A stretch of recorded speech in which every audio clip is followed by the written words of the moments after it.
Tonight we're going somewhere beautiful and extremely dangerous. Florence, 1478. We're in the most magnificent cathedral in the world. And someone is about to commit murder during Sunday Mass. Picture it. The Cathedral of Santa Maria del Fiore, the Duomo, its famous dome rising above the rooftops of Florence like something that shouldn't exist, like something that was dreamed before it was built, because in a very real sense it was. Inside, the air is thick with incense and candle smoke and the breath of several hundred of the most powerful people in the most powerful city in Italy.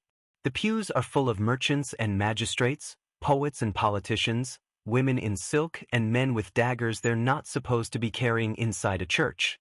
Everyone is dressed beautifully. Everyone is watching everyone else. It is the holiest moment of the Catholic Mass, the elevation of the host, and in the long, hushed pause when the priest raises the bread toward heaven and the bells begin to ring and every head bows in reverence, two men turn to their neighbors and draw their knives.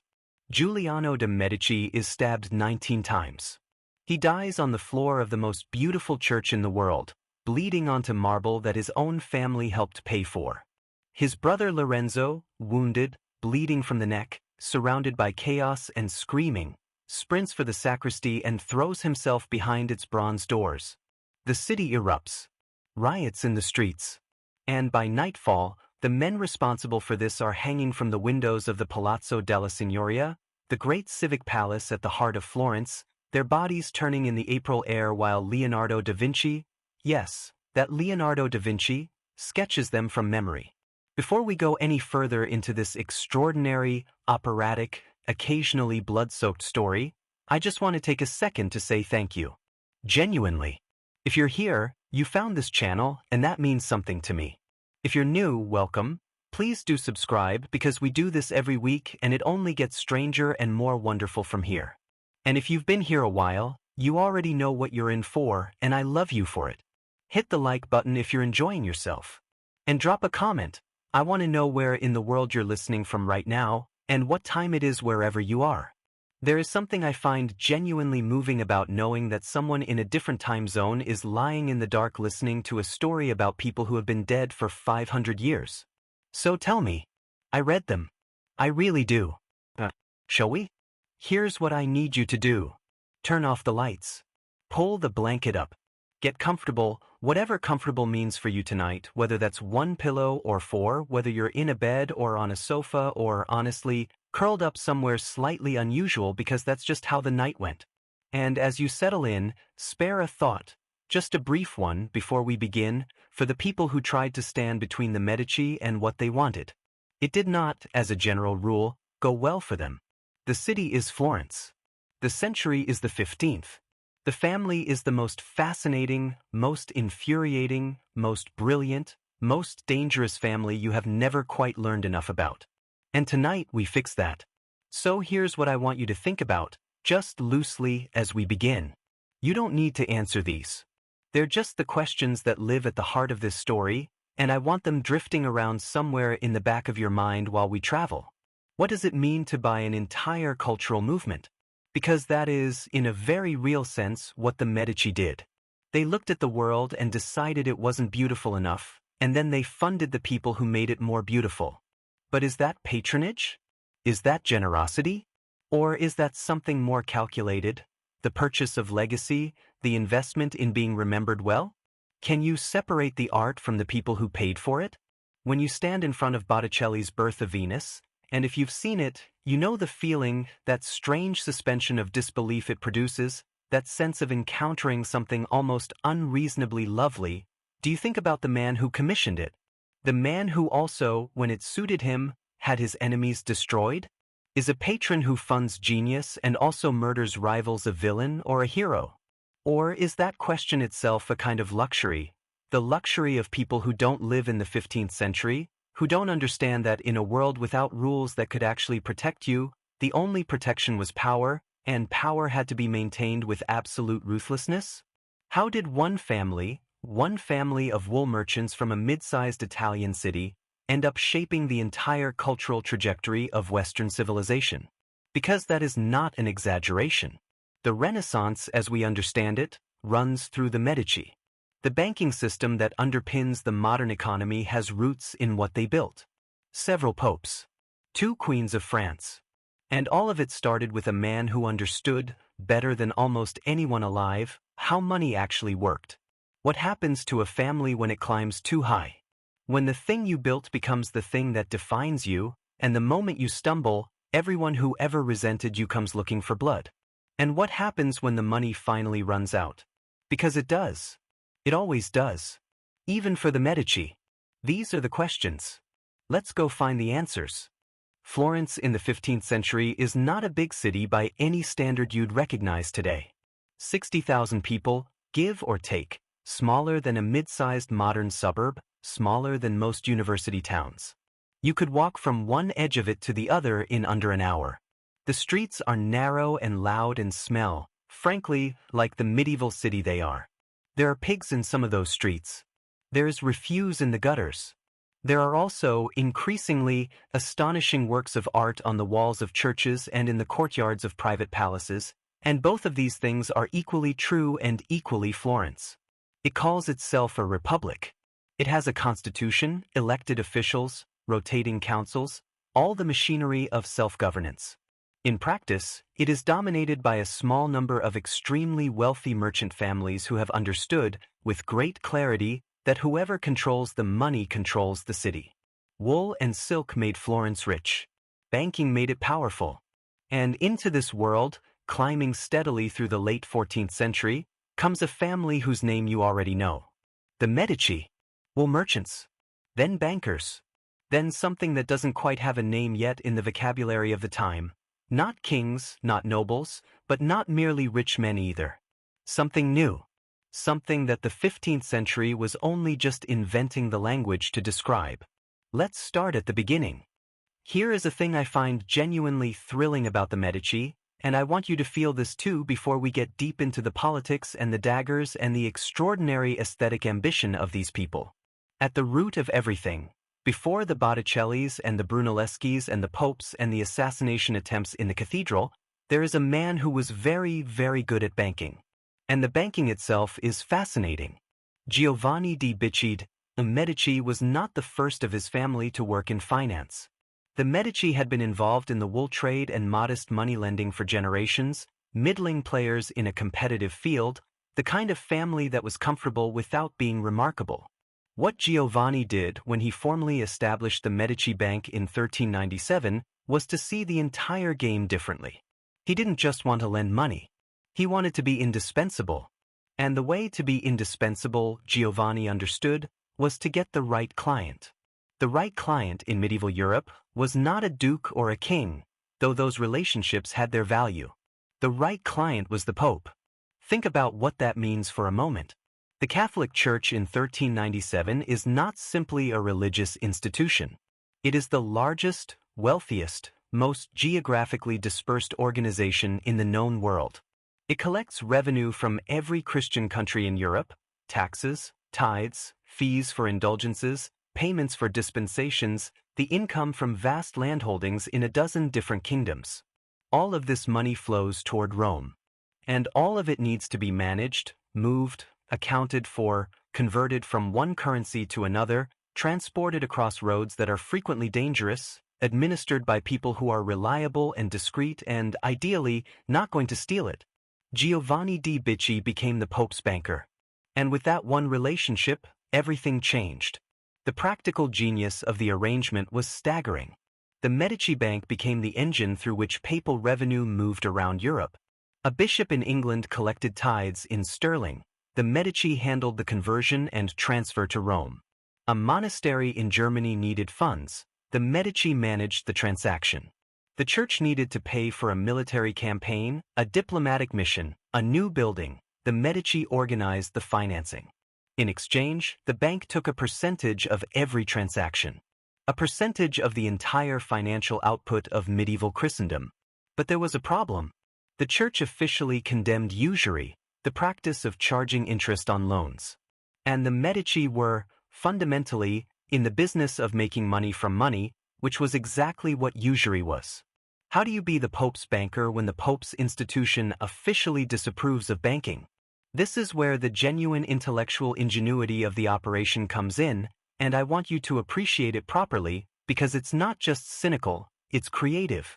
The Medici and their contemporaries developed a system of accounting and financial instruments sophisticated enough to technically avoid the definition of usury while providing every practical function of a loan with interest. The letter of credit, the lettera di cambio, was one of their great innovations. You deposited money in Florence, and you received a letter. Somewhere else in Europe, Rome, London, Bruges, Lyon, you presented that letter and received local currency. The exchange rate between the two transactions was where the profit lived. Was it interest? Technically, no. Was it functionally equivalent to interest? Yes, absolutely. Did the church choose to look away? With extraordinary consistency, yes. And before we judge this too harshly, understand what this system actually made possible. Before letters of credit, international trade was brutally difficult. You couldn't send gold or silver across Europe. The roads were dangerous, the losses were enormous. Merchants traveling to distant markets had to carry their capital on their bodies, at enormous personal risk. The Medici system of letters of credit, managed through their network of branches across Europe, made it possible to conduct international commerce without physically moving money. A Florentine merchant buying wool in England could deposit his capital in Florence, travel to London with a letter, conduct his business, and deposit his receipts with the London branch for credit back home. The money itself never moved. The risk of physical loss essentially vanished. This is, in its essential structure, recognizably modern banking. And the Medici didn't invent all of it. They were building on innovations that had been developing in Italian commercial culture for a century or more, but they refined it, scaled it, and deployed it with a sophistication that no one had matched. The bank at its peak had branches in Rome, Venice, Naples, Milan, Geneva, Lyon, Bruges, and London. Each branch was run not by an employee but by a junior partner, a man who had invested his own capital in the operation and therefore had every incentive to make it succeed. This partnership structure was another piece of genuine financial genius. It aligned incentives. It distributed risk. It meant that the person managing the Lyon branch wasn't some distant functionary following orders from Florence but an entrepreneur with skin in the game, motivated by profit and protected from catastrophic personal loss by the terms of his partnership agreement. Giovanni di Bicci managed all of this with a quality that his descendants would not always share: genuine discretion. He avoided political controversy. He built relationships carefully. He made himself useful to powerful people without making himself threatening. By the time he handed the bank to his son Cosimo in 1420, the Medici were already the wealthiest family in Florence. But wealth, Giovanni seems to have understood, was only the beginning of the story. He died in 1429, and if you want a measure of what he'd built, consider this. At the time of his death, the Medici were the primary financial backers of the papacy, had branches operating profitably across the continent, and had established the family as the dominant financial force in the most important commercial city in Italy. From wool merchants to architects of the modern financial system, in roughly 2 generations. Not bad for a man whose name most people can't quite remember. Let me tell you about Cosimo.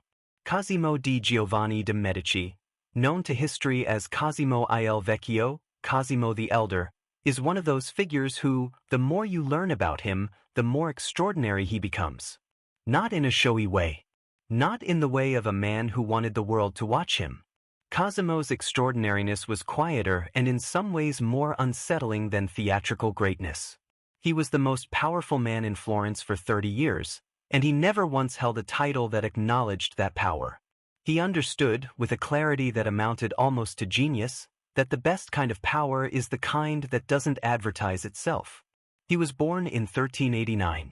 He grew up in a household where money was serious business and politics was the weather, something you couldn't control but had to navigate constantly. He watched his father build the bank. He watched the way relationships worked in Florence, the way favors moved between powerful families, the way the formal structures of the Republic, the elected councils, the rotating magistracies, the careful constitutional machinery, were only the visible layer of a city that was really governed by something older and less legible: influence, obligation, fear, and the memory of what had happened to people who got on the wrong side of the men who actually held the power. He learned. And then he took over. Cosimo formally assumed control of the Medici Bank around 1420, when his father's health began to decline. He was 31 years old and he was already, by all accounts, formidable. Not imposing physically, by his own admission he was an ordinary-looking man, a quality he shared with many of the great Medici, but possessed of a quality that contemporaries struggled to describe precisely and kept reaching for the same vocabulary to approximate: gravity. The sense that when Cosimo spoke, he had considered what he was going to say before he said it, and when he decided not to speak, that too was a decision. He expanded the bank. He deepened the papal relationship. He added branches and refined the partnership structure his father had developed. But what Cosimo did that Giovanni had not was to invest the bank's profits not just in more banking but in something harder to quantify and ultimately more durable: the fabric of Florentine life. He rebuilt the monastery of San Marco, funding Fra Angelico's extraordinary frescoes on its walls. He commissioned Brunelleschi to design the Basilica of San Lorenzo, the family church, and funded its construction. He began accumulating books and manuscripts with a focus and passion that went well beyond the habits of a collector. He was building what would become one of the great libraries of Europe, not as a status symbol but because he genuinely understood the value of what was being preserved. He gathered scholars and philosophers and translators around him, funding their work, providing them with space and time and resources. And all of this, all of it, was simultaneously an act of genuine cultural passion and a piece of political calculation so sophisticated that it's almost impossible to say where the one ends and the other begins. Because in 15th century Florence, being the man who built the churches and paid for the art and hosted the philosophers was not just a matter of reputation. It was a matter of legitimacy. It was the means by which a merchant family, technically no better than a dozen other merchant families, became the family. The one around whom the city organized itself, whether it admitted to doing so or not. But in 1433, the calculation went wrong.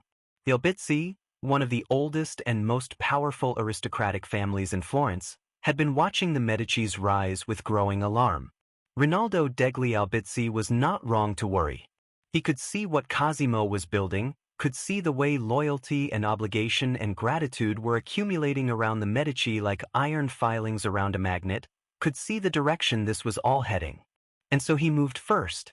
He used his influence over the governing councils to have Cosimo arrested on charges of attempting to seize the state, which was, let's be honest, not entirely without foundation, and Cosimo was exiled from Florence.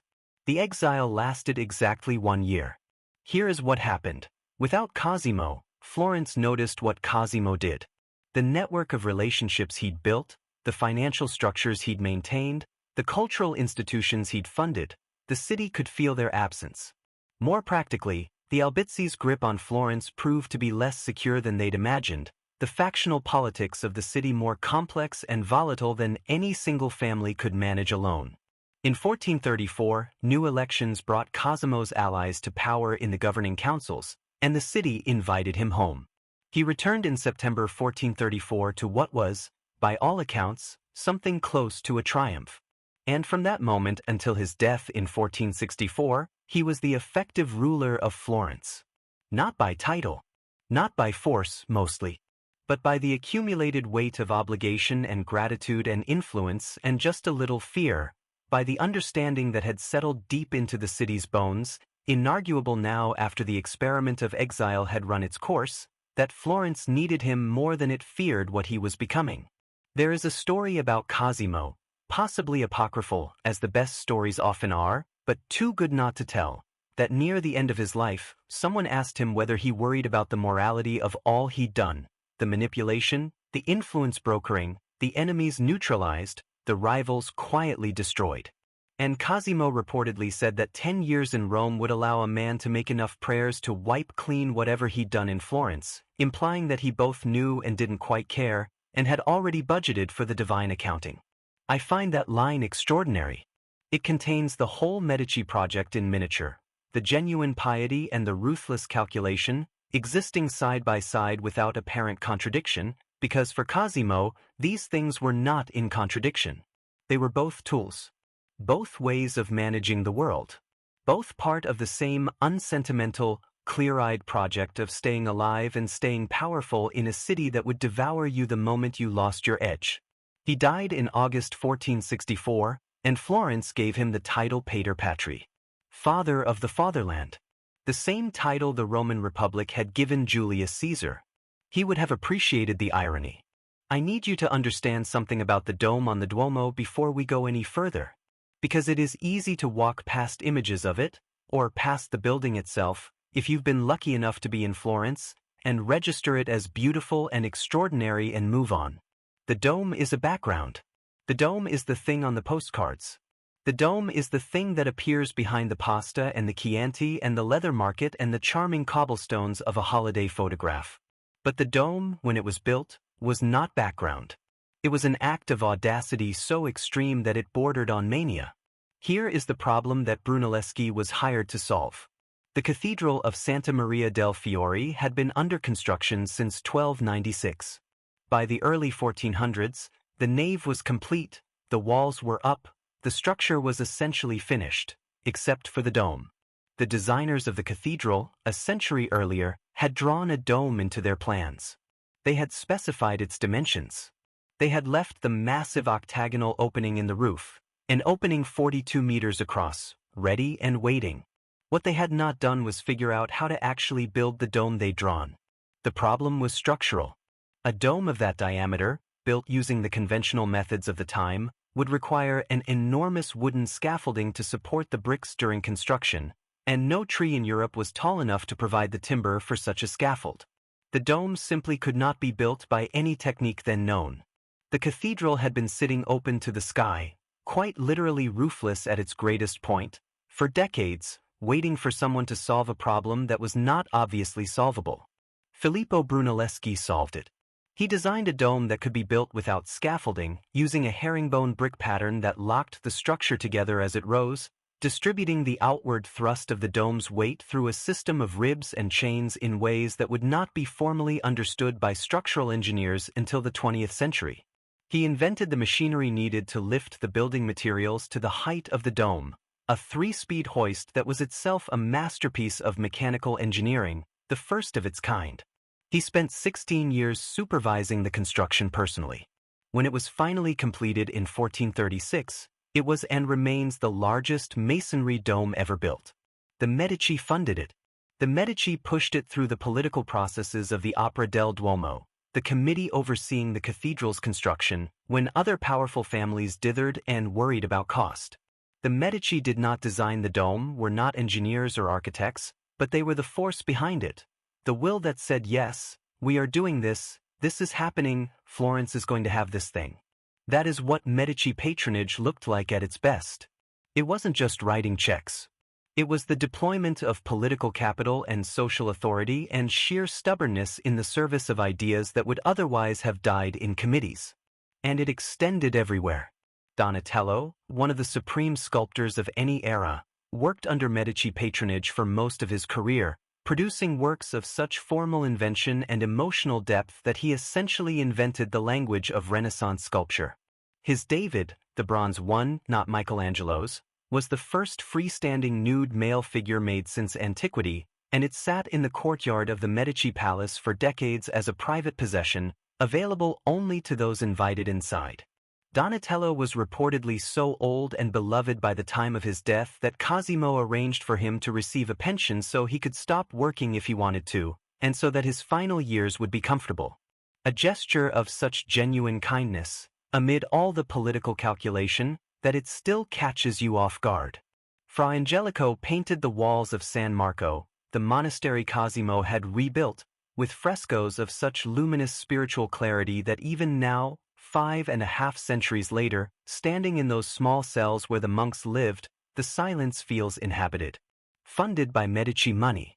Made possible by the specifically Medician understanding that beauty was not separate from power but was, in the right hands, a form of it.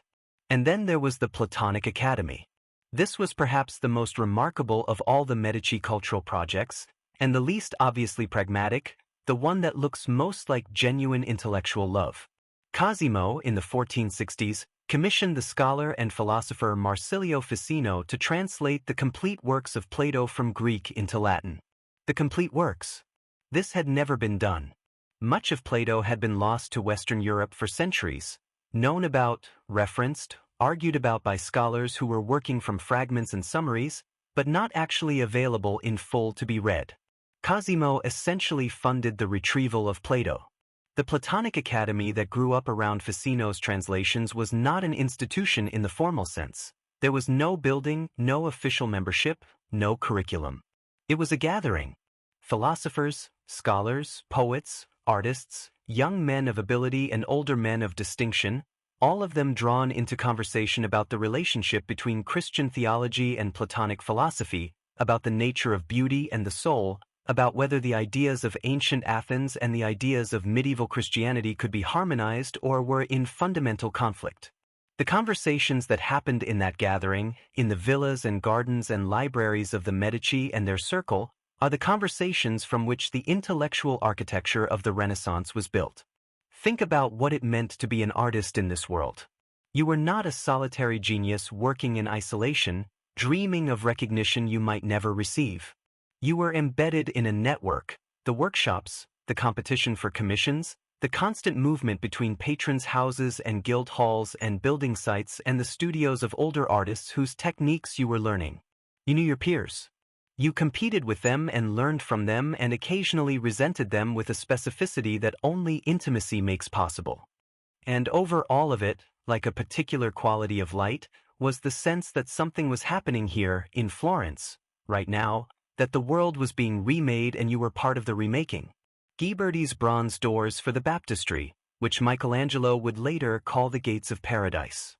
The Hospital of the Innocents, the first orphanage in Europe designed with architectural intentionality, its elegant loggia by Brunelleschi representing a new idea about what civic buildings could look like. The Medici Palace itself, designed by Michelozzo, which set the template for the Renaissance palace and was copied all over Italy within decades of its completion. All of this happened in roughly 60 years. In a city of 60,000 people. Because a family of bankers decided to spend their money on something more lasting than money. I find that staggering. I find it staggering every time I think about it. The audacity of it. The scale of it. The fact that it worked. Lorenzo de' Medici was not beautiful. I want to start there, because the story of Lorenzo is partly the story of a man who understood, with great precision, the gap between appearance and reality, and who spent his life inhabiting that gap more completely and more elegantly than perhaps anyone else of his era. He was dark, with a flat nose, flattened, allegedly, by a boyhood accident, a prominent jaw, and a complexion that his more unkind contemporaries described as sallow. He had no sense of smell, which he apparently found more philosophically interesting than practically inconvenient. He was physically strong. He jousted, he hunted, he competed in the public tournaments that the Florentine aristocracy used as occasions for display, but he would never have been the handsomest man in a room. He was, however, almost certainly the most interesting. Lorenzo de' Medici became the head of the Medici family and the effective ruler of Florence in 1469, when he was 20 years old. His father Piero, called Piero the Gouty, in the charmingly clinical manner of Renaissance historiography, had died after only 5 years in power, following Cosimo's long reign. Lorenzo was young, untested, inheriting a position of extraordinary complexity and danger. Florence was full of families who had been waiting to reclaim ground they felt the Medici had appropriated. The bank's finances, which his grandfather had kept in disciplined order, had begun to show signs of strain under Piero's distracted management. And Lorenzo himself was an unknown quantity. What the city got was, by almost universal agreement, the most remarkable individual the family ever produced. He was a poet. Not a poet in the hobbyist sense, not a powerful man who dabbled in verse as a hobby and received flattering responses regardless of quality. He was a genuine poet. His carnival songs, his pastoral lyrics, his philosophical verse were admired by people who had no reason to flatter him and are still read today by people who aren't studying the Renaissance, who are just reading poetry.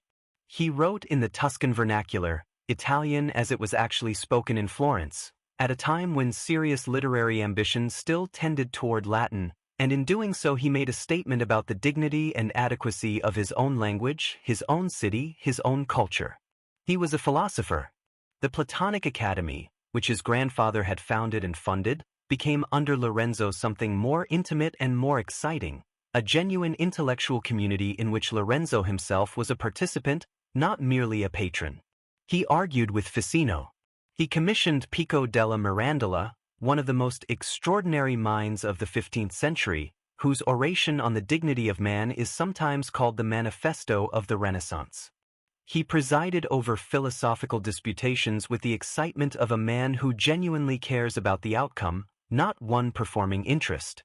He was a banker, though increasingly a troubled one, as the bank's fortunes declined during his reign, partly through mismanagement by branch managers who had been given too much independence, partly through the deteriorating political relationships that the bank depended on. The London branch failed. The Bruges branch failed.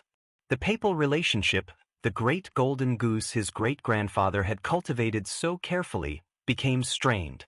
Lorenzo was many things, but he was not, in the end, a banker of his great-grandfather's caliber, and the bank felt that absence. He was a diplomat. In this he was perhaps at his very best, the arena in which his combination of intelligence and personal magnetism was most purely useful. He managed the complex, constantly shifting balance of power among the Italian city-states, Florence, Venice, Milan, Naples, the Papal States, with a finesse that kept Florence at peace for most of his reign. He wrote personal letters to monarchs. He sent gifts. He moved the chess pieces of Italian politics with a lightness and assurance that contemporaries found almost uncanny, and that came, you sense, from his genuine enjoyment of the game. And he was a patron. Not just the administrator of his family's existing patronage relationships, but a man with genuine aesthetic sensibility, genuine opinions, genuine enthusiasm for individual works and individual artists. He brought the young Michelangelo into the Medici household when the boy was around 15 years old and showed exceptional promise. Someone had pointed out to Lorenzo the quality of the boy's work, a marble relief that displayed an understanding of the ancient world's sculptural language that seemed implausible for someone his age. Lorenzo invited him to live in the palace, to eat at the table with the family and the philosophers and the visiting dignitaries, to absorb the extraordinary intellectual and aesthetic atmosphere of the most stimulating private household in Europe. Michelangelo, later in life, would describe Lorenzo as the best man he ever knew. He was not, by that point, prone to easy flattery. He meant it. Lorenzo commissioned Botticelli's Birth of Venus and his Primavera, two paintings so embedded in our visual culture now that it's difficult to see them fresh, to feel what they must have felt like when they were new, when there was nothing to compare them to and they simply existed as unprecedented objects, images of a kind that had not existed before. The Birth of Venus brought the visual language of classical antiquity into dialogue with the Christian present in a way that was simultaneously devotional and intellectually audacious. It was paid for by the Medici. It was hung, initially, in a Medici villa. It was made for an audience that included people who understood, in precise and scholarly detail, exactly what Botticelli was doing with his classical sources, and who also simply found it beautiful. But Lorenzo was not only a man of art and philosophy and diplomatic elegance. He was also a man who lived in the 15th century, in a city where power was maintained by a combination of charm and terror, and he was clear-eyed enough to know which instrument was required and when. His early years in power were marked by the consolidation of the Medici position through the careful removal of rivals, not always by violence, more often by the subtler violence of exclusion, marginalization, the quiet closing of doors. He strengthened the Medici's control over the constitutional machinery of Florence while maintaining the fiction of the Republic, and he was good enough at maintaining the fiction that most of Florence seems to have been broadly content to have it maintained. And then, in April 1478, someone tried to kill him. The Pazzi conspiracy, the thing I described at the very beginning of our evening together, the daggers in the cathedral, the blood on the marble floor, was not simply the act of a rival family driven to extremity by resentment. It was a carefully organized political coup, backed at the highest levels and executed with a ruthlessness that tells you everything about how dangerous Lorenzo's Florence actually was beneath its gilded surface. He survived. His brother did not. And what happened next tells you something essential about who Lorenzo actually was. The full picture, the man behind the magnificent, that the poetry and the philosophy and the patronage alone can't quite reveal. And here is the thing about Lorenzo de' Medici. He had just survived a murder attempt organized by the Pope. He had just watched his brother die on a cathedral floor. And his response was not to retreat. It was to become untouchable. He negotiated directly with King Ferdinand of Naples, a man who had been supporting the papal conspiracy against him, sailed down to meet him in person, and talked him into a separate peace. No army. No bodyguards that could have made a difference. Just Lorenzo in a room, being more persuasive, more charming, more frighteningly intelligent than anyone else present. Florence celebrated his return from that negotiation the way cities celebrate military victories. He had walked into the lion's den and walked out again with the lion on a leash. And the Pope, who had excommunicated the entire city of Florence, eventually had to back down. Had to make peace. Had to accept that Lorenzo de' Medici was still standing. For the next 12 years, Lorenzo governed Florence and shaped Italy with the particular quiet authority of a man who has already survived the worst thing that could happen to him and discovered he is still there.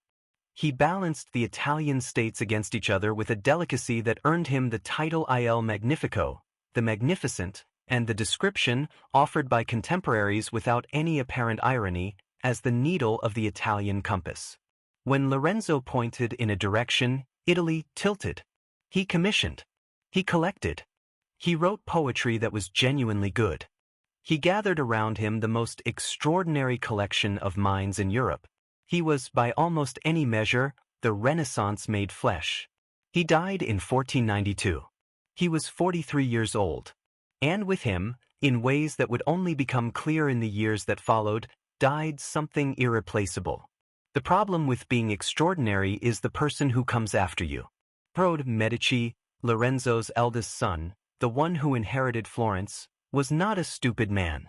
This is important to say because history has been unkind to him in a way that slightly obscures the full picture. He was not stupid. He was not wicked. He was simply, catastrophically, not his father. And in Florence in 1492, in Italy in 1492, on the edge of everything that was about to happen, not being Lorenzo was a fatal limitation. He was called Piero the Unfortunate. And I want you to sit with that name for a moment, because it is doing a lot of work. Not Piero the Weak. Not Piero the Foolish, though plenty of his contemporaries would have used those words. Unfortunate. There is almost something sympathetic in that label, an acknowledgement that some of what befell him was circumstance, was timing, was the particular bad luck of inheriting a delicate and intricate structure that required precisely the kind of genius his father had possessed, and he did not. But there is also, underneath the sympathy, a verdict. Unfortunate. But also unequal. The crisis that destroyed him arrived in 1494, when King Charles VIII of France swept into Italy with an army at his back and a claim to the Kingdom of Naples in his heart. The Italian peninsula, which had maintained its precarious balance under Lorenzo's careful attention, suddenly found itself facing something it had not experienced in a generation: genuine, organized, large-scale military force from beyond the Alps. The Italian state scrambled. Alliances shifted. Everyone calculated their interests as fast as they could. Piero calculated wrong. Or perhaps it is more accurate to say that Piero, faced with the approaching French army, simply panicked. He went to meet Charles VIII in person, which, on the surface, sounds vaguely Lorenzo-like, the bold diplomatic gesture, the personal negotiation.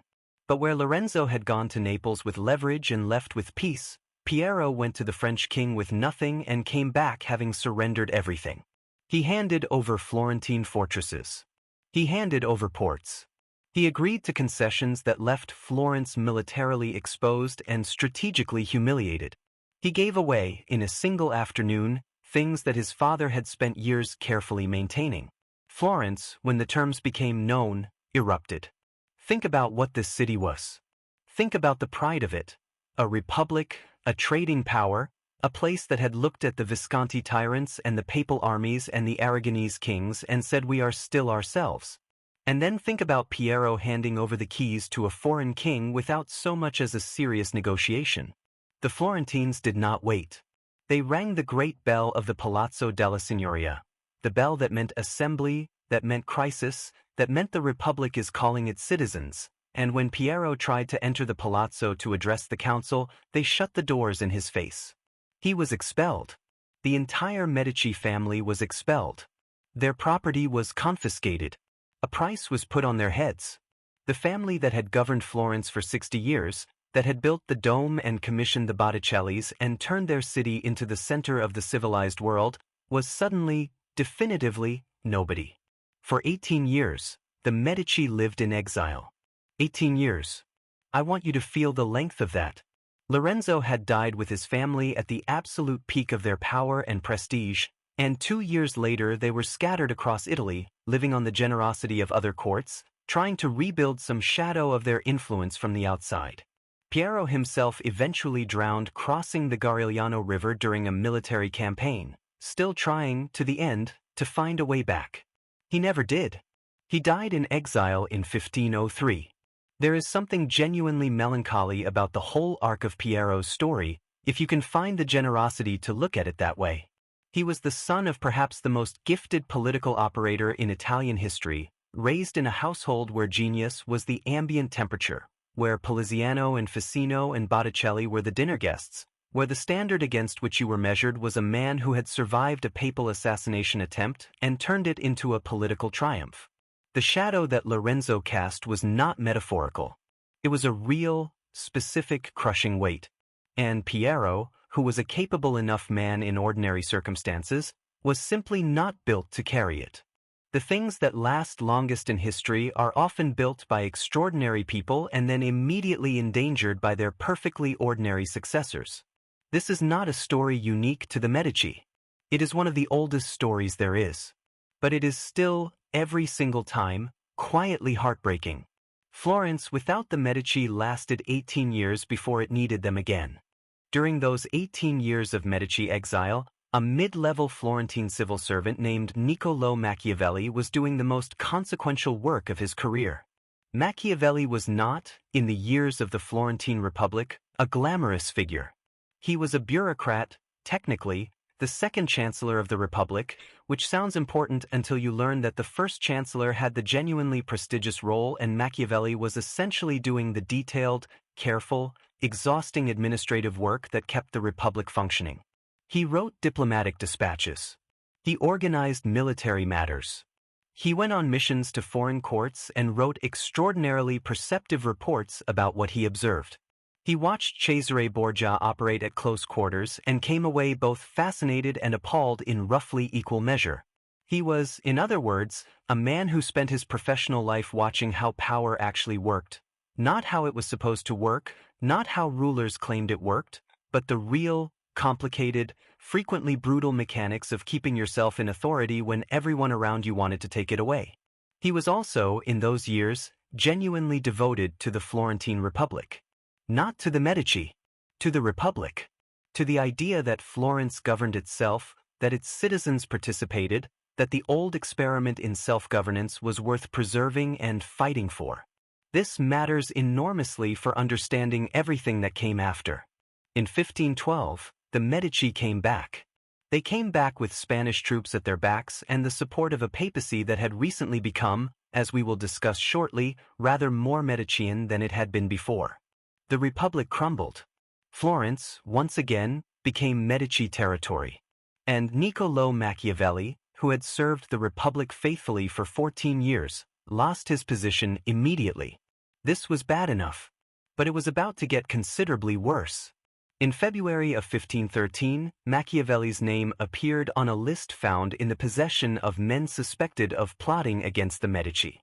Whether he had any actual involvement in the conspiracy is genuinely unclear. Historians have argued about it for 5 centuries without reaching a verdict. What is clear is that his name was on the list, and that the Medici, freshly returned from 18 years of exile and not feeling particularly charitable, had him arrested. And then they tortured him. 6 drops of the strappado, the records say.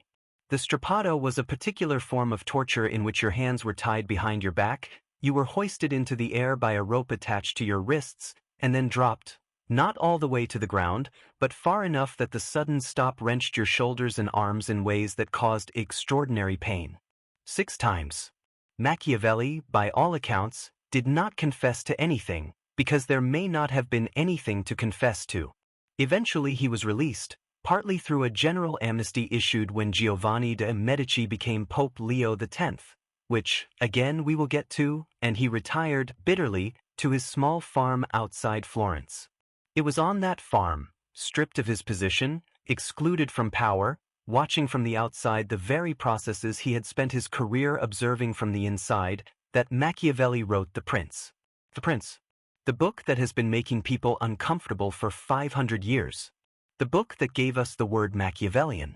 The book that said, with uncomfortable clarity, that rulers who want to stay in power must be willing to use force and fraud, that it is better to be feared than loved, that the appearance of virtue matters more than virtue itself, that anyone who wants to understand politics must study it as it actually is rather than as we wish it were.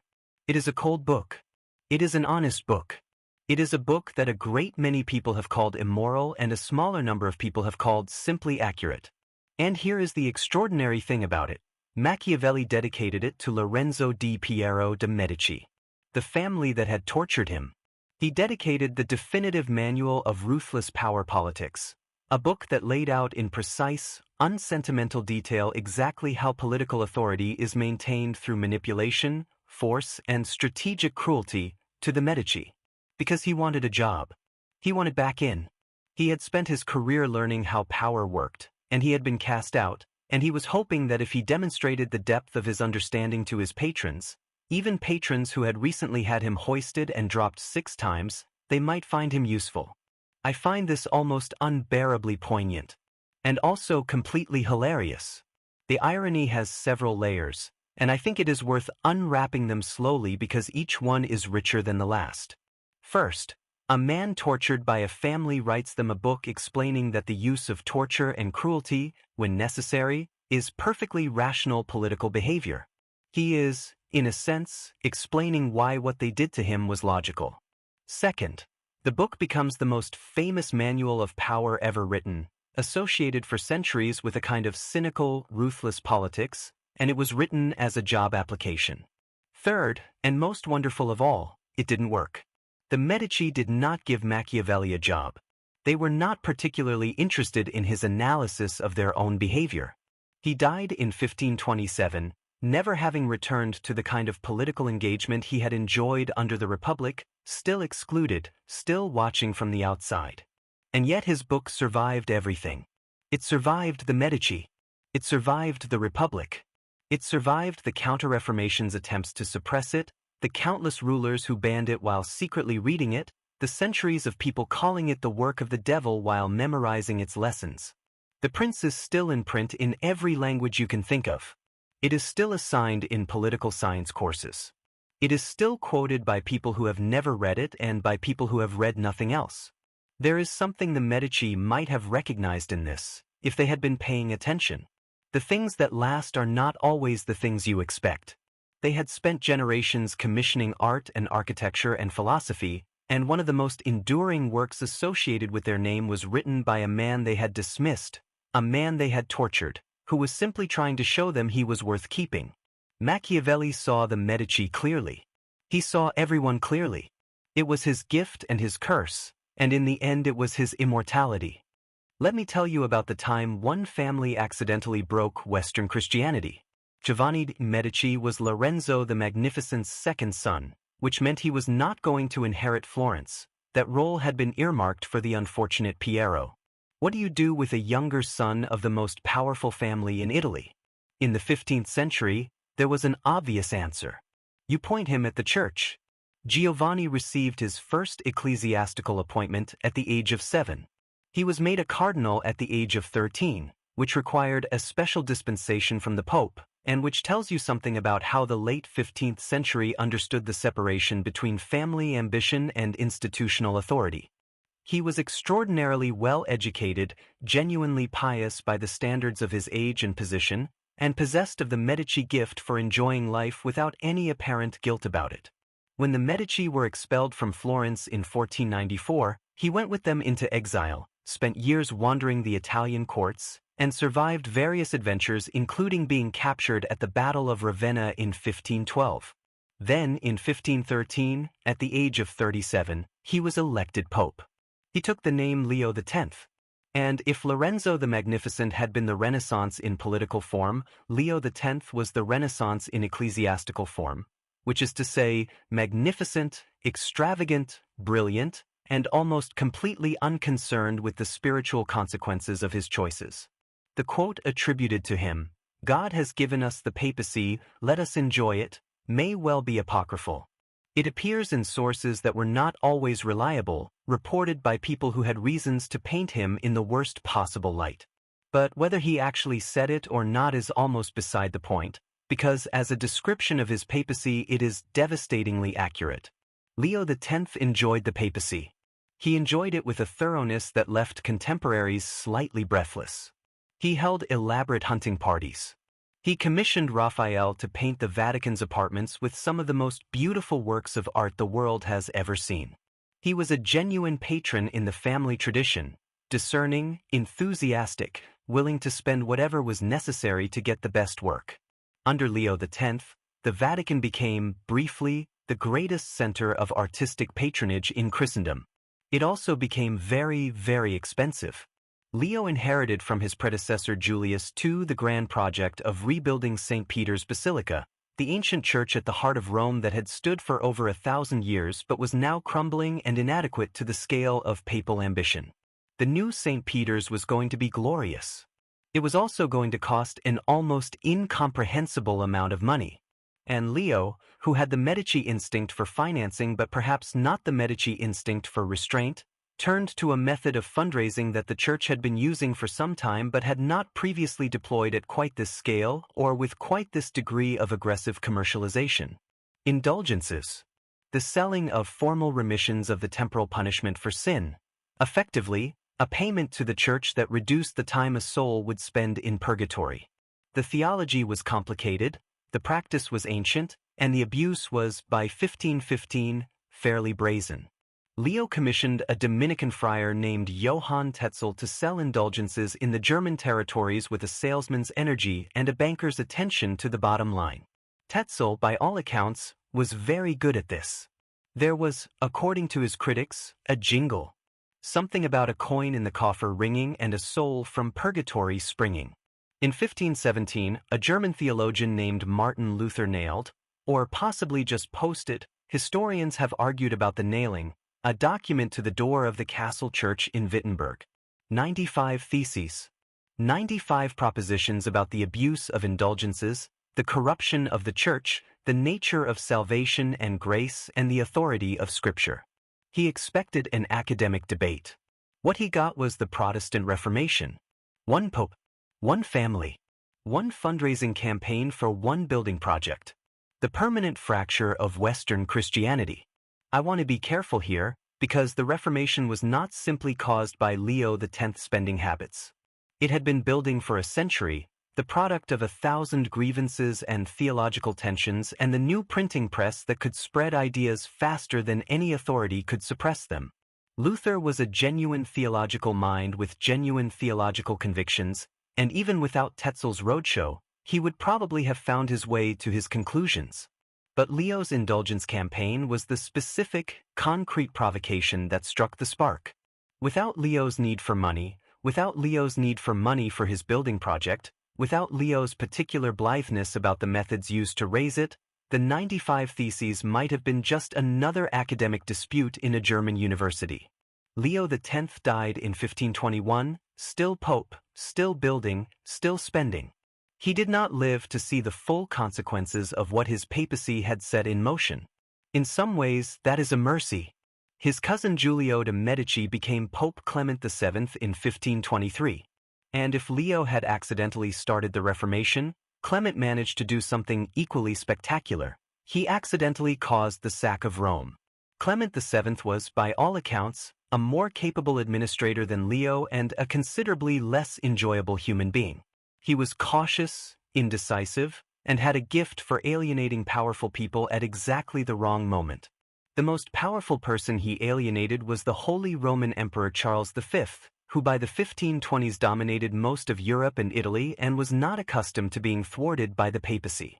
Clement, with a combination of bad judgment and worse timing, joined an alliance against Charles, then wavered, then tried to negotiate separately, then switched sides again. Charles's patience, never his most abundant quality, eventually ran out. In May of 1527, an imperial army descended on Rome.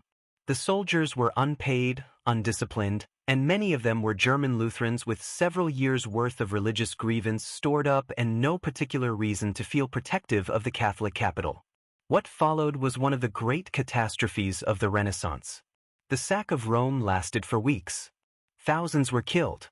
Churches were looted. Libraries were ransacked. Works of art accumulated over centuries were destroyed or stolen. The great humanist court that had made Rome a second Florence was scattered overnight, its scholars and artists and patrons fleeing in whatever direction seemed safe. Clement VII himself hid in the Castel Sant'Angelo while his city was destroyed around him. 2 Medici popes. 2 catastrophes. One started the Reformation. One presided over the destruction of Rome. The dark comedy of this is almost too much. Here is the most powerful family in Italy, a family that had navigated every threat, survived every conspiracy, turned every crisis into an opportunity, and when 2 of them got their hands on the most powerful office in Christendom, they broke it. Not through malice. Not through stupidity, exactly. But through that particular combination of grandeur, blind spot, and spectacular bad timing that the Medici had always had tucked away somewhere beneath the magnificence, and which they had generally been clever enough to avoid triggering. The dome is still there.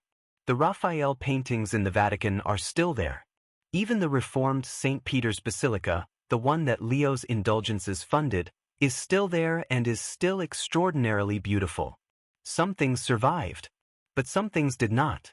And the Medici, who had always known how to build, proved in their papal incarnations to be surprisingly good at breaking things too.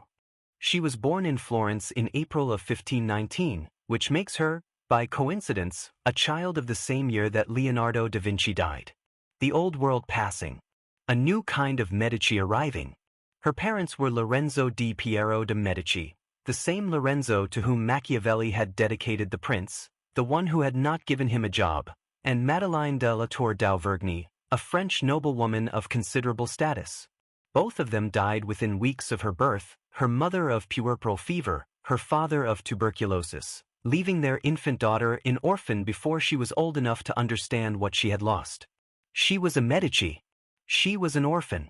She was, from the very first weeks of her life, a political asset to be managed rather than a child to be loved. This is the beginning of Catherine de' Medici, and I think it is important to start here, not with the French court, not with the wars, not with all the things history has said about her, but with this. A baby in Florence, parents dead, handed between relatives and political guardians, moved from household to household as the city's political tides shifted, used as a bargaining chip in negotiations she could not possibly understand. She spent part of her childhood essentially as a hostage in a convent.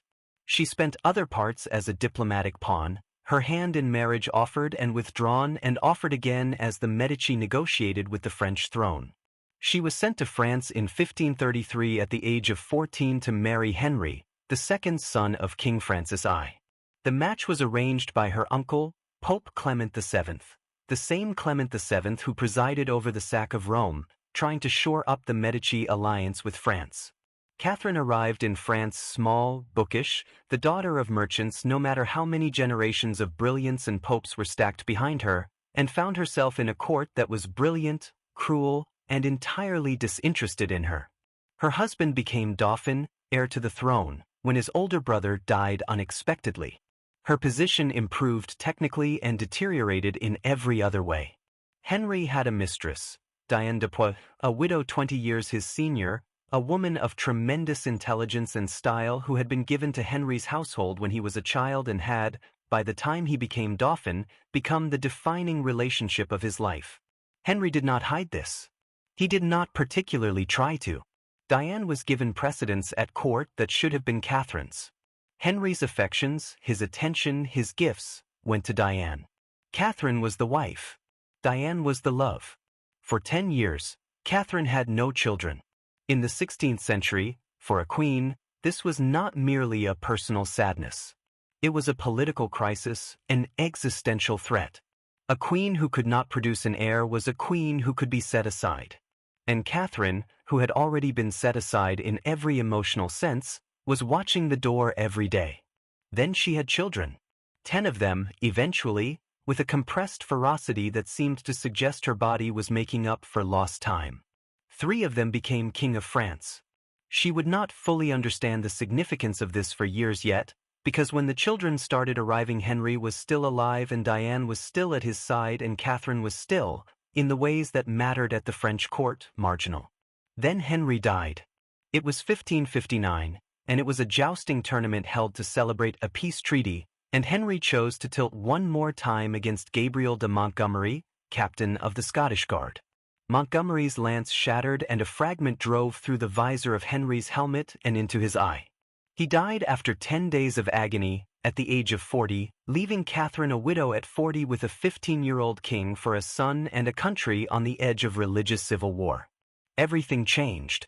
Diane de Poitiers was stripped of her jewels, her property, and her position at court with a speed that suggested Catherine had been waiting a long time for the opportunity. The woman who had humiliated her for a decade was removed with surgical efficiency and never returned. If Catherine felt any pleasure in this, she did not show it. She had learned, in 26 years at the French court, to show only what was useful. What she showed now was competence. France in 1559 was tearing itself apart along religious lines. The Huguenots, French Protestants, shaped by the Calvinist tradition that had grown from the very Reformation Leo X had accidentally started, were growing in number, in organization, and in political ambition.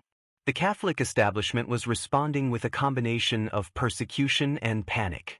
The great noble families were splitting along religious lines and arming themselves. France was sliding toward the kind of sustained, intimate, neighborhood-level violence that is the particular horror of civil war.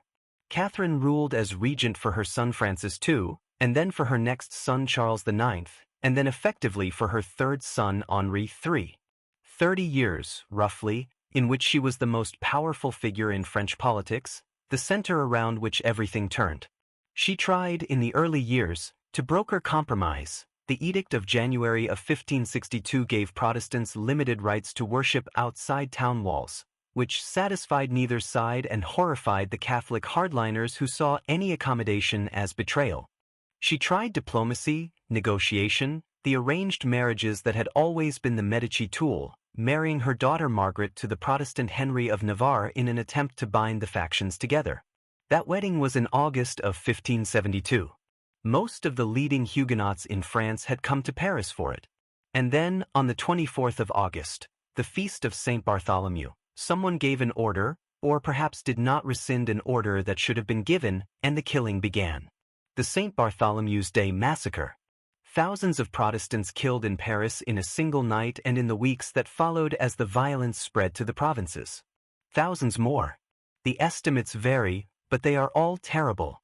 The Huguenot leadership was effectively destroyed. The fragile peace Catherine had spent years building was annihilated. Whether Catherine ordered the massacre, approved it, was manipulated into allowing it, or simply lost control of a situation that had been building for years, historians have been arguing about this for 4.5 centuries without agreeing.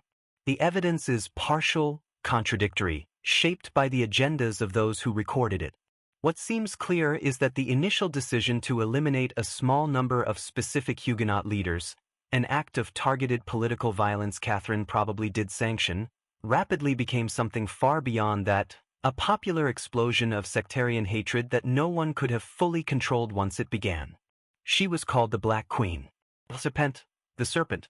Protestants across Europe blamed her for the massacre, made her the face of Catholic cruelty. For a long time, history agreed with them. But history has also, slowly, tried to reckon with the full complexity of Catherine de' Medici. A woman who had been a political orphan before she could speak, who had spent her adult life being ignored and humiliated, who had watched her country slide toward catastrophe and had used every tool available to her, diplomacy, marriage, compromise, and yes, when she believed it necessary, force, to try to hold it together. She was not kind. She was not, by any modern standard, good. She was a child of the Medici in the fullest sense, pragmatic, strategic, unsentimentally clear about what power required of those who held it. She had read Machiavelli, we think. Or at least, she had learned what Machiavelli spent his career observing. That power is not given. That it is taken and kept, and the keeping of it requires things that are not comfortable to look at directly. She died in January of 1589, aged 69, having outlived 3 of her sons and watched the country she had spent her life governing slide back into the civil war she had spent her life trying to prevent. Her last son, Henri III, was assassinated 7 months after her death. Her daughter Margaret was still alive, estranged and without power. Her grandchildren had not survived. The Medici line through Catherine produced no dynasty. But it produced, in her, something more complicated than a dynasty. A woman shaped by everything her family had ever known about survival and power, forced to use those lessons in circumstances of almost impossible difficulty, and judged for it with a severity that her male contemporaries rarely faced. She was the most powerful woman the Medici ever produced. She was also, in many ways, the most Medici of them all. By the 17th century, the Medici were tired. Not immediately, not all at once. There is a longer story of the Medici dukes, the Duchy of Tuscany, the gradual formalization of what had begun as a banking family's unofficial authority into actual hereditary rule. But there is a quality to the later Medici that feels, if you read about them long enough, like the slow unwinding of something that had always run on extraordinary human energy and was now, simply, running out. The Grand Duchy of Tuscany under the later Medici was not a terrible place to live. It was reasonably well-governed, reasonably prosperous, and continued, through sheer institutional momentum and the occasional genuine patron among the later dukes, to be associated with culture and art and the things Florence had always stood for. But the fire was banked. The particular genius that had made the family what it was, that combination of financial brilliance, political instinct, aesthetic hunger, and raw human force of personality, was not reliably inheritable, as Piero the Unfortunate had demonstrated at the very beginning of the decline. And as the generations passed, it appeared less and less often. John Gaston, the last Medici Grand Duke, was in many ways a poignant figure. He was cultured, melancholy, a man who seems to have found the weight of his inheritance, the actual weight of it, the accumulated centuries of expectation and history, genuinely oppressive. He spent much of his later reign barely leaving his apartments. He had no legitimate children. He had no succession. When he died in 1737, the direct male line of the Medici, the line that stretched back to Giovanni di Bicci and the wool trade and the banking house that had become the Bank of Europe, was finished. The great European powers had already been negotiating what would happen to Tuscany for years before John Gaston died. It would pass, it was decided, to Francis of Lorraine, who had married the Habsburg Archduchess Maria Theresa. The House of Medici would be replaced by a branch of the House of Habsburg-Lorraine. The duchy would continue. The name would not. But there was still Anna Maria Luisa, John Gaston's sister. The last Medici, a woman in her 70s in 1737, who had lived long enough to see everything her family had built, accumulated, and gathered over 300 years come down to this ending. She had been Electress Palatine, she had married Johann Wilhelm, Elector Palatine of the Rhine, and had returned to Florence after his death in 1716, and had spent the remaining decades of her life in the city her family had made. She could see what was coming. She negotiated. What she negotiated before her own death in 1743 was the Patto di Famiglia, the family pact. It was, in its way, the most remarkable document the Medici ever produced, which is saying something for a family that had produced more remarkable documents than almost any other in history. The terms were straightforward. The art, the collections, the antiquities, the libraries, the paintings, the sculptures, the furniture, the jewels, everything the Medici had accumulated over 3 centuries of buying and commissioning and collecting and hoarding was to remain in Florence. It was to remain in the state buildings and palaces. It was never to be removed. It was to remain, in her exact words, for the benefit of the public and of strangers. For the public and for strangers. Think about those words for a moment. Florence in 1737 was not a city with a strong tradition of public museums. The idea that art belonged to the public, that great collections should be accessible not just to kings and their guests but to anyone who came to the city, including strangers, including people with no name and no connection and no particular reason to be allowed in, was not yet the commonplace it would later become. Anna Maria Luisa wrote it into a legal document. She made it a condition. She tied the hands of every future ruler of Tuscany. The Uffizi Gallery, one of the greatest art museums in the world, containing Botticelli's Birth of Venus and Primavera, Michelangelo's Doni Tonda, Leonardo da Vinci, Caravaggio, Titian, works of art that define the Italian Renaissance for the entire world. It exists because Anna Maria Luisa said it had to. The Pitti Palace with its extraordinary collections. The Bargello, the collection of sculpture and decorative arts and antiquities that make Florence unlike any other city on earth. All of it. Every piece. Still there because a 70-year-old woman, watching her family's name disappear from history, decided that the things they had made and gathered were worth more than any of the things they had ever taken. She died in February of 1743. The last Medici. She was buried in the Basilica of San Lorenzo, the Medici church, the church Brunelleschi had designed, the church where Lorenzo the Magnificent had walked on the morning of the Pozzi conspiracy to attend Mass and found assassins waiting instead. She was laid to rest among her ancestors. 300 years of a family. Wool merchants to bankers to de facto rulers to patrons to popes to queens to the last woman making sure the paintings stayed. The greatest thing they ever did, perhaps, was that final act of letting go.